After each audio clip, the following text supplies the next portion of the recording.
2009 সাল থেকে শুরু করে 2024 সালের 5ই আগস্ট পর্যন্ত বাংলাদেশ আওয়ামী ফ্যাসিবাদের কবলে ছিল। ফ্যাসিবাদ প্রতিপক্ষ সংগঠন হিসাবে তার প্রথম হিংস্র থাবাটি বিস্তার করেছিল বাংলাদেশ জামাতে ইসলামের উপর। সকল শীর্ষ নেতৃবৃন্দকে এক এক করে তারা বন্দী করেছিল। প্রথম দফা বন্দী হওয়ার পর প্রিয় সংগঠন এটিএম আজহারুল ইসলামের উপর সেই সময়ের গুরু দায়িত্ব তুলে দিয়েছিল। ভারপ্রাপ্ত সেক্রেটারি জেনারেল হিসাবে সংগঠনকে তিনি নেতৃত্ব দিচ্ছিলেন। পথের কাঁটা সরানোর জন্য বাকিদের ধারাবাহিকতায় ষড়যন্ত্র অব্যাহত রেখে তাকেও গ্রেফতার করা হলো। এক এক করে 13টি বৎসর অতিবাহিত হয়েছে। কারাগারের অন্ধকার প্রকোষ্ঠে তিনি আছেন। এখনো তিনি মুক্ত হননি। বাংলাদেশ ফ্যাসিবাদ থেকে মুক্ত হলো। আমাদের প্রশ্ন, ফ্যাসিবাদের সবচেয়ে কঠিন সাক্ষী আজহারুল ইসলাম সাহেব মুক্ত হলেন না কেন? কোন জিনিস তাকে এখনো আটকে রাখতে বাধ্য করেছে? কেন এই বৈষম্য? আমরা তো নিজের থেকেই অন্যান্য নেতৃবৃন্দের মুক্তির দাবি জানিয়েছিলাম। এই উদারতা আমরা দেখিয়েছিলাম, উদারতা আমরা দেখিয়ে যাব। কিন্তু আজহারুল ইসলাম সাহেব কবে মুক্তি হবেন সুস্পষ্টভাবে জানতে চাই সরকারের কাছে। আমরা তো চাইনি, কল্পনাও করিনি এইভাবে আমাদেরকে রাস্তায় নামতে হবে প্রিয় আজহার ভাইয়ের মুক্তির দাবিতে। আমরা বাধ্য হয়েছি। আমরা স্পষ্ট বার্তা দিতে চাই, তার মুক্তি না হওয়া পর্যন্ত এই সমাবেশ প্রথমও নয়, শেষও নয়। সমাবেশ, বিক্ষোভ, আন্দোলন অব্যাহত থাকবে।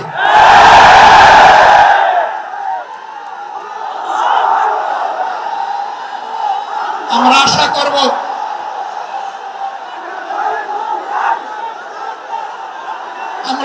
করব সরকার শুভবুদ্ধির পরিচয় দেবেন। এক এক করে বাকি মুসলিমদেরকে যেভাবে মুক্তি দিয়েছেন, সর্বশেষ মুসলিমটাকেও দেশবাসীর বুকে মুক্তি দিয়ে ফিরিয়ে দিন।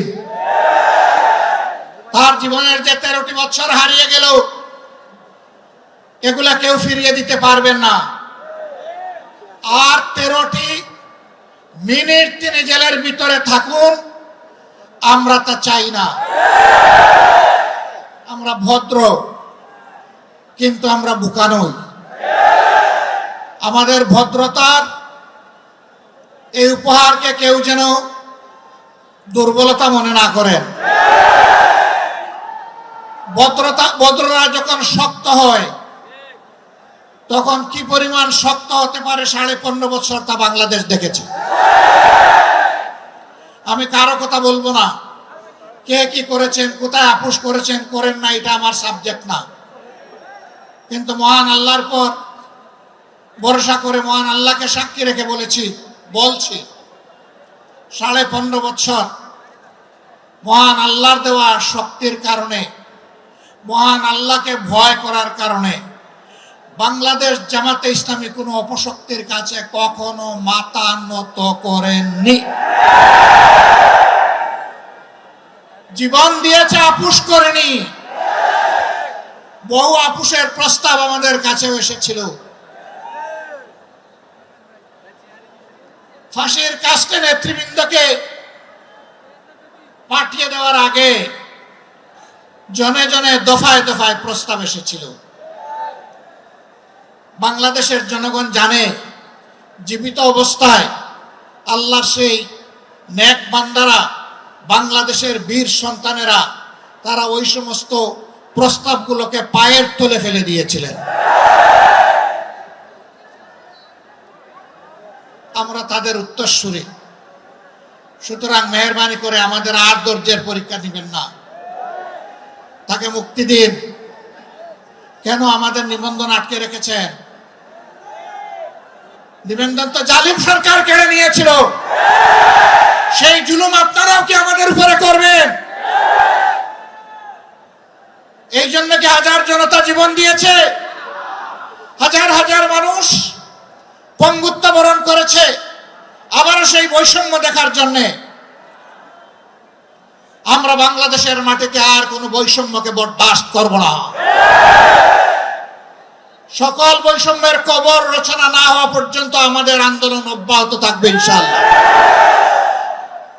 আমি প্রিয় সহকর্মীদের কাছে জানতে চাই, 15.5 বছর জীবন দিতে যেমন ভয় করেন নাই, গুলির সামনে বুক পেতে দিতে ভয় করেন নাই, সর্বশেষ জুলাই আন্দোলনে শরীক হয়ে যেমন করে দেশপ্রেমের দায়িত্ব এবং দেশপ্রেমের প্রমাণ পেশ করেছেন, একটি মানবিক বাংলাদেশ, বৈষম্যহীন বাংলাদেশ গড়ে তোলা পর্যন্ত আপনারা কি একই লড়াই করার জন্য প্রস্তুত আছেন?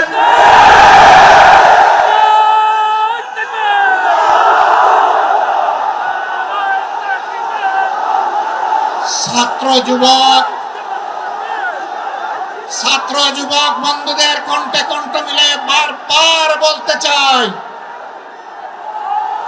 আবু সাইদ মুক্ত, আবু সাইদ মুক্ত, শেষ হয়নি যুদ্ধ, এই যুদ্ধ চলবে ইনশাআল্লাহ। আমাদেরকে মেহেরবানি করে কেউ নতুন করে আর চোখ রাঙাবেন না। ফেসিবাদের ভাষায় কেউ কথা বলবেন না, কথা বলবেন রাজনীতিবিদের ভাষায়। আমরা ওয়েলকাম করব, অভিনন্দন জানাবো, সমালোচনা করবেন, চুমু দেব, কিন্তু চোখ রাঙাবেন না মেহেরবানি করে। এই সংগঠন কারো চোখ রাঙানোর পরোয়া করে না।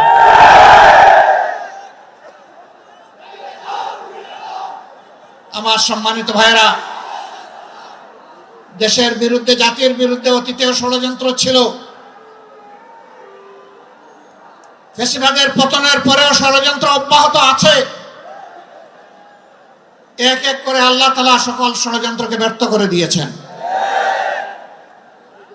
আমরা আশাবাদী একটা ঐক্যবদ্ধ জাতি আগামীতেও সকল ষড়যন্ত্র আল্লাহর সাহায্যে ব্যর্থ করে দিবে ইনশাআল্লাহ।